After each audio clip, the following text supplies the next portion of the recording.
Amphan ಚಂಡಮಾರುತ ಪಶ್ಚಿಮ ಬಂಗಾಳದಲ್ಲಿ ಸೃಷ್ಟಿ ಮಾಡಿರುವ ಅವಾಂತರ ಅಷ್ಟಿಷ್ಟಲ್ಲ. ಕರಾವಳಿ ತೀರದ ಬದುಕಿನೆಲ್ಲ ಮೂರಾಬಟ್ಟೆ ಮಾಡಿಬಿಡ್ತು. 80ಕ್ಕೂ ಹೆಚ್ಚು ಜನ ಪ್ರಾಣ ಕಳ್ಕೊಂಡಿದ್ದಾರೆ.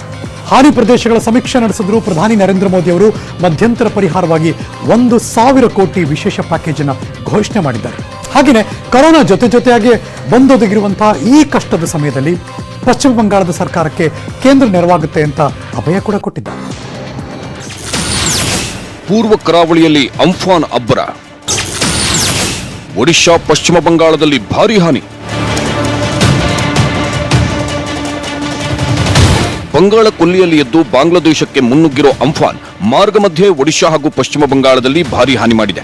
ಬಂಗಾಳದ ದಕ್ಷಿಣ, ಉತ್ತರದ 24 ಪರಗಣ ಜಿಲ್ಲೆಗಳು, ಪೂರ್ವ ಪಶ್ಚಿಮ ಮಿಡ್ನಾಪುರ, ಕೋಲ್ಕತ್ತಾ, ಹೌರಾ, ಹೂಗ್ಲಿ ಜಿಲ್ಲೆಗಳಲ್ಲಿ ಭಾರೀ ಹಾನಿ ಮಾಡಿದೆ. 80ಕ್ಕೂ ಹೆಚ್ಚು ಜನರ ಸಾವು ನೋವಾಗಿದೆ. ರಸ್ತೆಗಳ ತುಂಬೆಲ್ಲ ಮರಗಳು ಬಿದ್ದಿವೆ, ಅಂಗಡಿ ಕಾಂಪ್ಲೆಕ್ಸ್ ಕುಸಿದಿವೆ, ಬೀದಿಗಳೆಲ್ಲ ಜಲಾವೃತವಾಗಿವೆ. ಕಳೆದೊಂದು ದಿನದಿಂದಲೂ ವಿದ್ಯುತ್ ಇಲ್ಲದೆ ಜನ ಪರದಾಡುತ್ತಿದ್ದಾರೆ.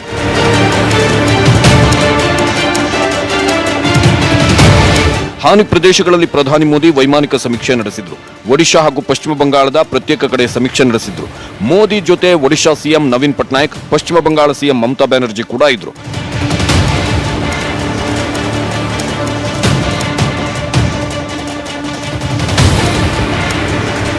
ಪಶ್ಚಿಮ ಬಂಗಾಳದಲ್ಲಿನ ಹಾನಿ ನೋಡಿದ ಪ್ರಧಾನಿ ಮೋದಿ 1,000 ಕೋಟಿ ಮಧ್ಯಂತರ ಪರಿಹಾರ ಘೋಷಿಸಿದ್ದಾರೆ.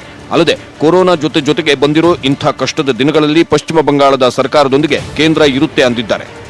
ಅಂಫಾನ್ ಅಬ್ಬರದಿಂದಾಗಿ ಪೂರ್ವ ಕರಾವಳಿಯಲ್ಲಿ 80ಕ್ಕೂ ಹೆಚ್ಚು ಜನರು ಪ್ರಾಣ ಕಳೆದುಕೊಂಡಿದ್ದಾರೆ. ಪಶ್ಚಿಮ ಬಂಗಾಳಕ್ಕೆ ಮಧ್ಯಂತರ ಪರಿಹಾರವಾಗಿ 1,000 ಕೋಟಿ ಘೋಷಿಸಲಾಗಿದೆ.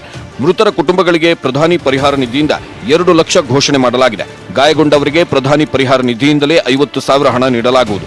ಇದೊಂದು ಸ್ಯಾಂಪಲ್ ಸರ್ವೆ ಆಗಿದ್ದು, ಕೇಂದ್ರ ಸಮೀಕ್ಷಾ ತಂಡದಿಂದ ಮತ್ತೊಂದು ಸರ್ವೆ ನಡೆಯಲಿದೆ.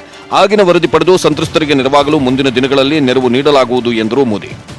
बंगाल की इस दुख की घड़ी में हम पूरा साथ देंगे, सहयोग देंगे और बंगाल जल्द से जल्द खड़ा हो जाए, बंगाल जल्द से जल्द तेज गति से आगे बढ़े, इसके लिए भारत सरकार कंधे से कंधा मिला करके काम करेगी और जो भी आवश्यकताएं होगी उन आवश्यकताओं को पूर्ण करने के लिए भारत सरकार के जो भी नीति नियम है उसका पूरी तरह उपयोग करते हुए पश्चिम बंगाल की मदद में हम खड़े रहेंगे.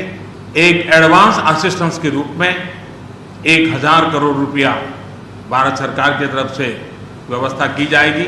ಆದರೆ ಮೋದಿ ಮಾತಿಗೆ ದೀದಿ ಅಸಮಾಧಾನ ಹೊರಹಾಕಿದ್ದಾರೆ. ಈ ಪರಿಹಾರ ಯಾವುದು, ಯಾವಾಗ ಬರುತ್ತೆ ಅನ್ನೋ ಕ್ಲಾರಿಟಿಯೇ ಇಲ್ಲ ಅಂದಿದ್ದಾರೆ.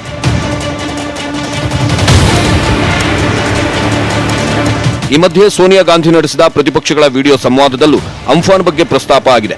ಪಕ್ಷಭೇದ ಮರೆತು ಇದೊಂದು ಪ್ರಾಕೃತಿಕ ವಿಪತ್ತು ಎಂದು ಘೋಷಿಸಿ ನೆರವು ನೀಡಬೇಕು, ರಕ್ಷಣೆ, ಆಶ್ರಯ ನೀಡಬೇಕು, ಕೊರೋನಾ ಪರಿಹಾರಕ್ಕೂ ಅಡ್ಡಿ ಮಾಡದಂತೆ ಆಗ್ರಹಿಸಲಾಯಿತು.